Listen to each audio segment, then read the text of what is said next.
Assalamualaikum warahmatullahi wabarakatuh. Bertemu lagi saya Rino Agustianto di channel saya. Pada kesempatan kali ini saya akan mencoba memaparkan materi untuk pembahasan terkait dengan atmosfer. Di mana pada materi atmosfer ini ada di kelas 10 di semester 2 pada kurikulum Merdeka, di mana materi ini dibuat oleh penerbit dari Erlangga. Semoga informasi yang dapat saya berikan ini bermanfaat dan selamat menyaksikan.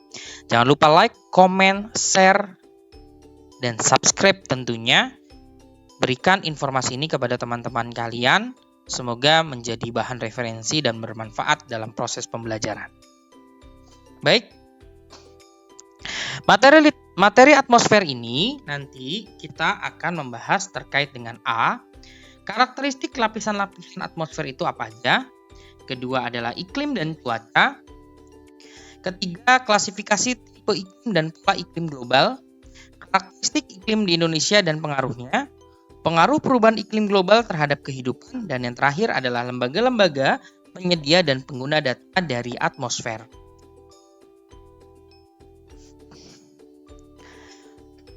Yang pertama adalah karakteristik lapisan atmosfer.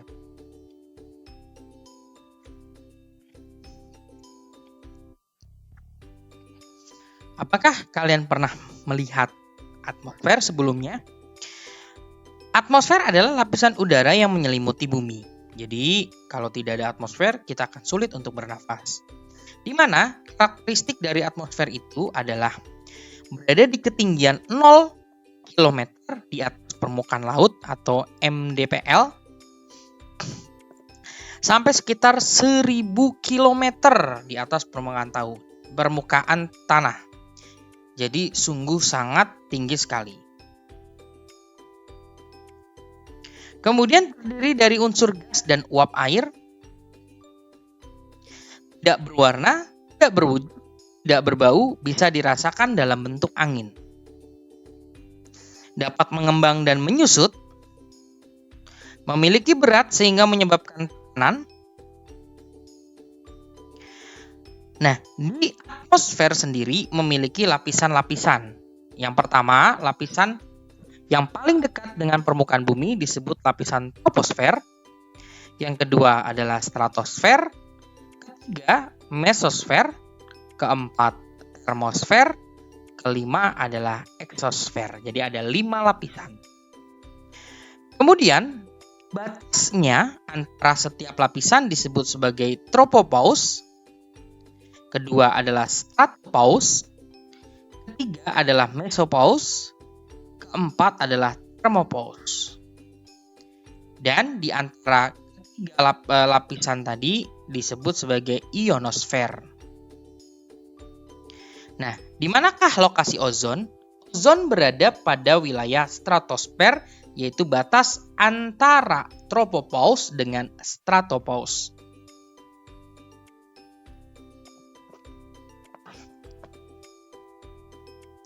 Lapisan troposfer. Yang pertama, lapisan yang paling dekat dengan permukaan bumi.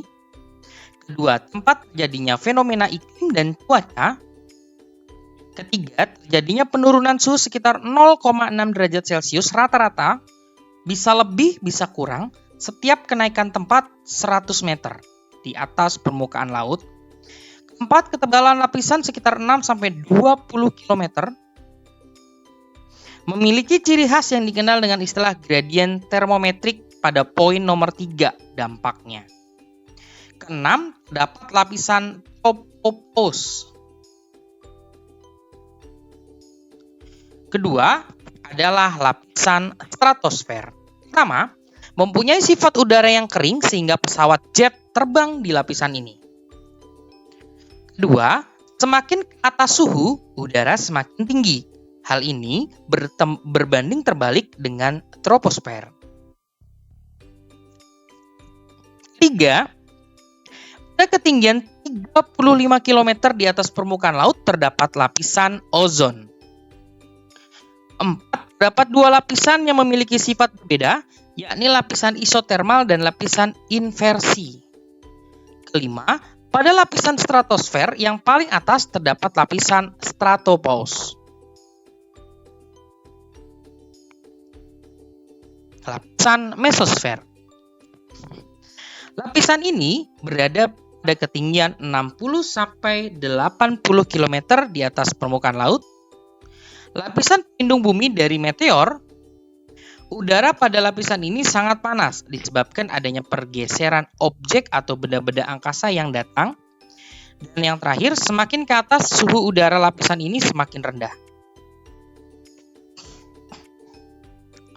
Selanjutnya adalah lapisan termosfer, di mana lapisan termosfer sendiri berada pada ketinggian 80-100 km di atas permukaan laut. Suhu di lapisan ini sangat panas sehingga mencapai lebih dari 1000 derajat Celcius. Lapisan tempat sebagian molekul dan atom udara mengalami ionisasi. Terdapat kemunculan aurora di langit utara dan kutub selatan seperti pada background ini.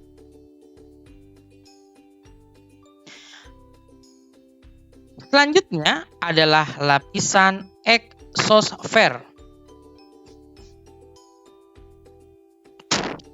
Lapisan eksosfer terjadi berbagai interaksi antara gas yang di luar angkasa, tempat orbit satelit bumi. Lapisan terluar atmosfer berada di ketinggian antara 500 sampai 1500 km. Suhu mencapai 2200 derajat Celcius. Gejala optik yang terdapat di atmosfer. Fenomena khusus di lapisan atmosfer ini diantaranya adalah yang kita kenal dengan istilah halo, pelangi, sandikala, fata morgana, dan aurora. Selanjutnya adalah iklim dan cuaca.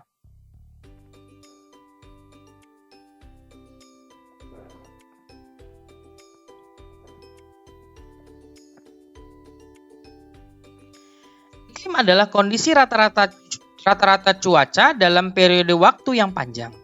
Umumnya lebih dari 30 tahun dan cakupannya wilayah yang luas. Sedangkan cuaca adalah kondisi atmosfer yang terjadi pada waktu tertentu di wilayah yang sempit atau tidak luas.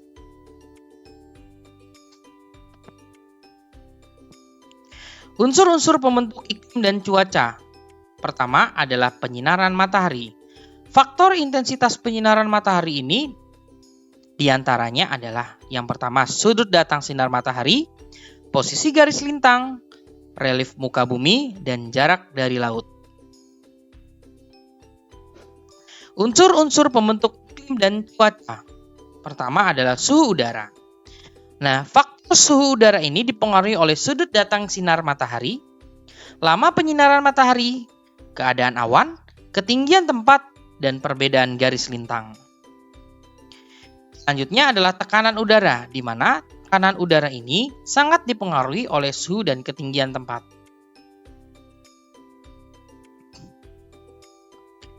Selanjutnya adalah angin. Kecepatan angin dipengaruhi oleh gradien barometrik, ketinggian tempat, posisi terhadap garis lintang. Jenis-jenis angin yang tetap dan akan berlangsung diantaranya adalah angin pasat dan angin antipasat. Jenis-jenis angin yang tidak tetap berhembusnya adalah angin darat, angin laut, angin munson, dan angin fon.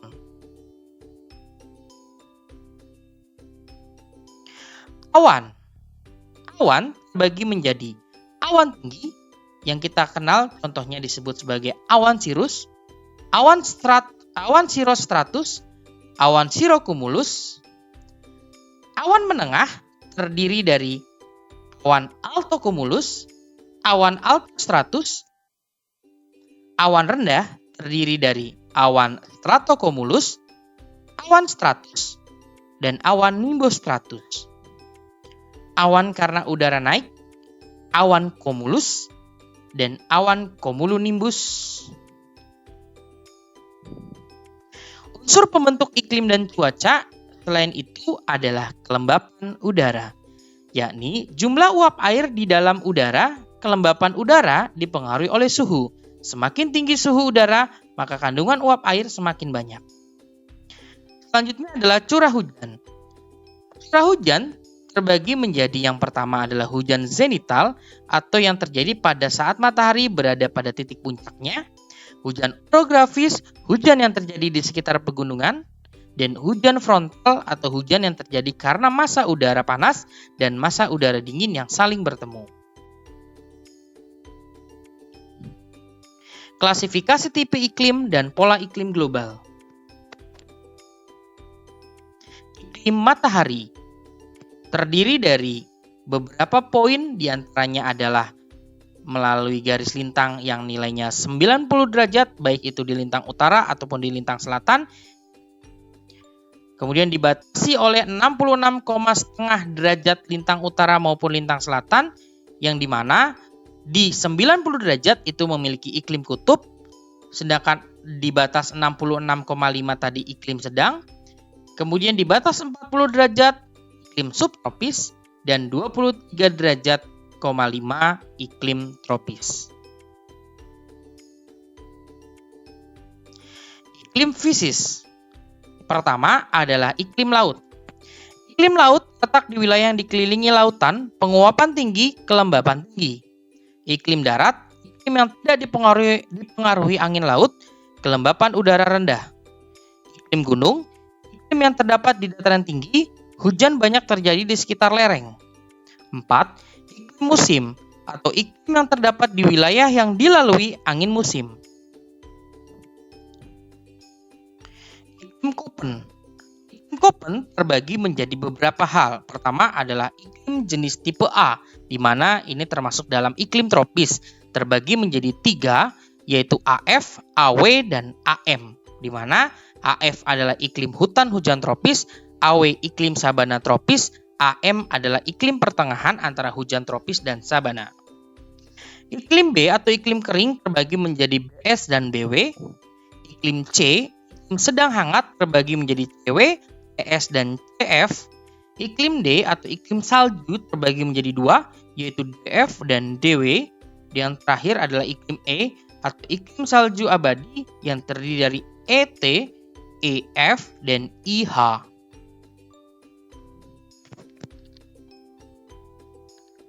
Persebaran iklim Köppen lihat pada peta yang ditunjukkan pada slide berikut.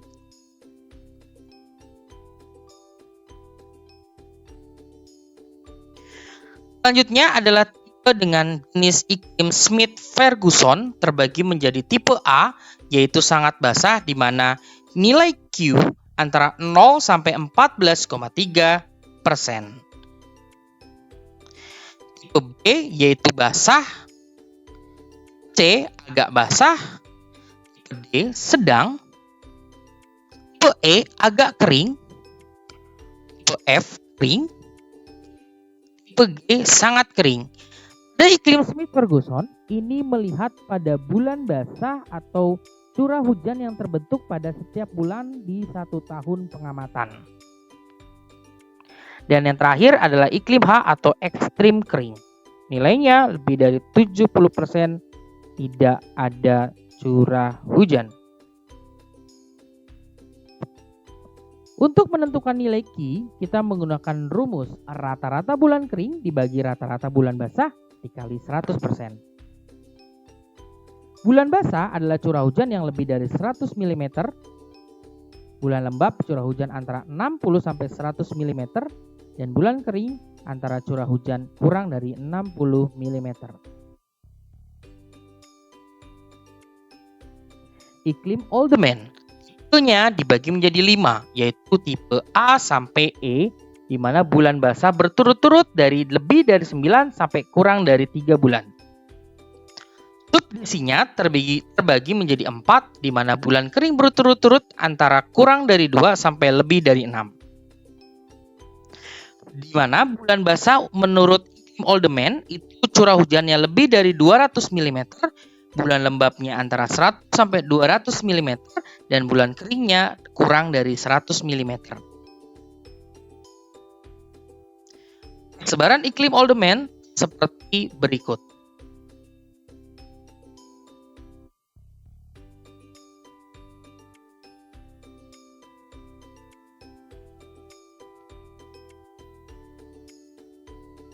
Iklim Junghun. Iklim Junghun terdiri dari terbentuk berdasarkan topografi atau ketinggian tempat, dimulai dari 0 meter dengan kategori panas. Tumbuhan yang terbentuk adalah padi, tebu, dan kelapa.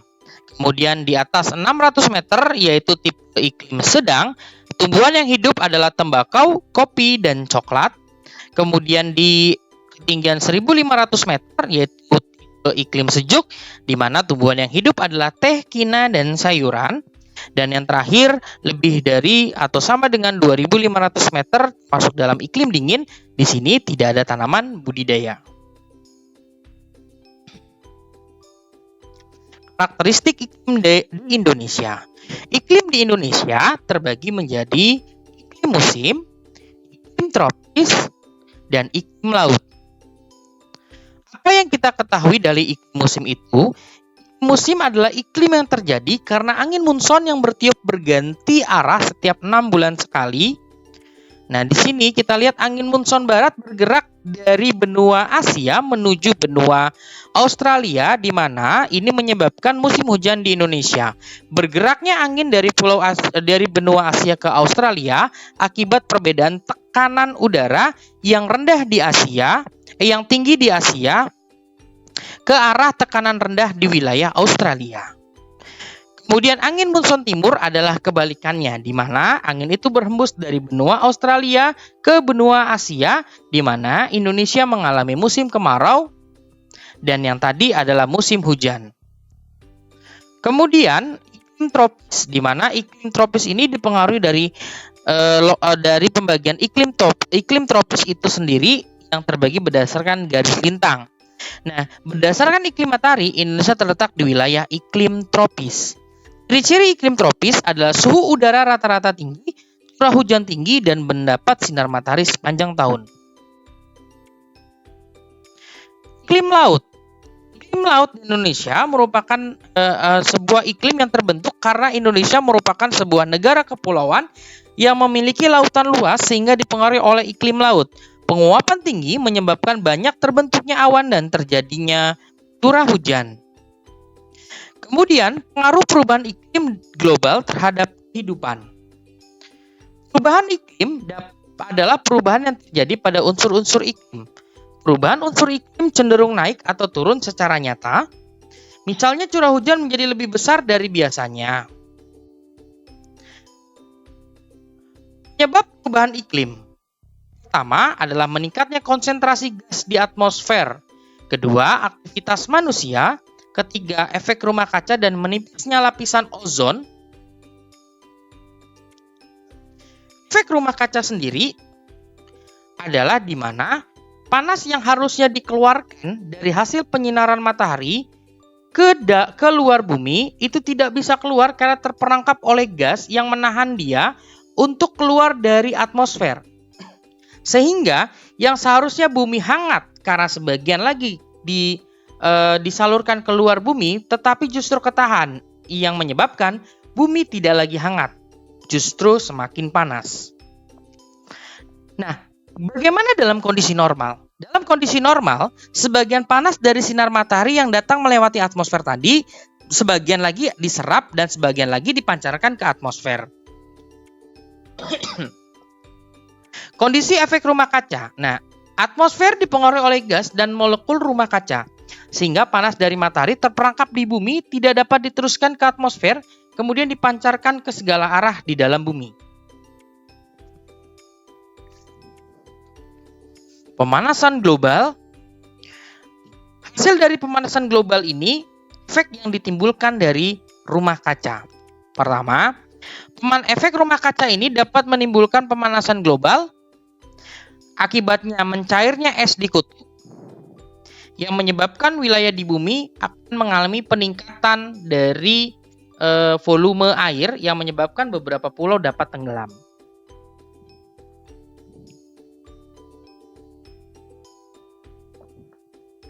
Selain proses perubahan tadi, ada fenomena lagi yang kita sebut sebagai El Nino.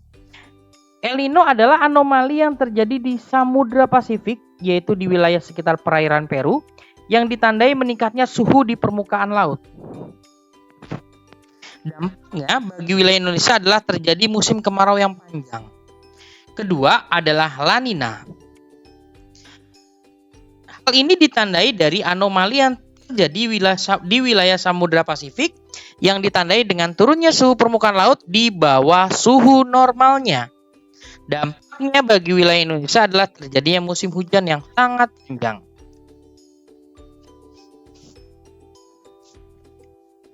Dampak perubahan iklim. Pertama, permukaan air laut meningkat. Kedua, terjadinya bencana alam ekstrim. Ketiga, berkurangnya sumber air minum di pesisir pantai. Keempat, meningkatkan risiko kebakaran hutan.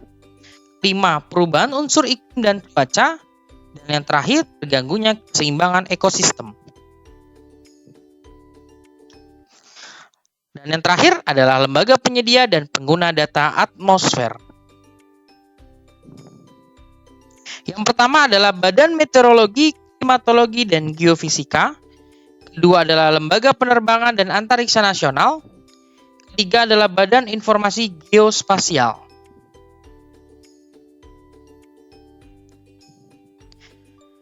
Terima kasih atas perhatiannya. Semoga informasi dan materi yang disajikan tadi dapat bermanfaat dan memberikan semangat belajar kembali bagi kalian yang menontonnya. Sampai jumpa di materi selanjutnya. Salam dan bahagia. Wassalamualaikum warahmatullahi wabarakatuh. Ingat, jangan lupa like, komen, subscribe, dan bagikan informasi baik ini ke teman-teman kalian. Terima kasih.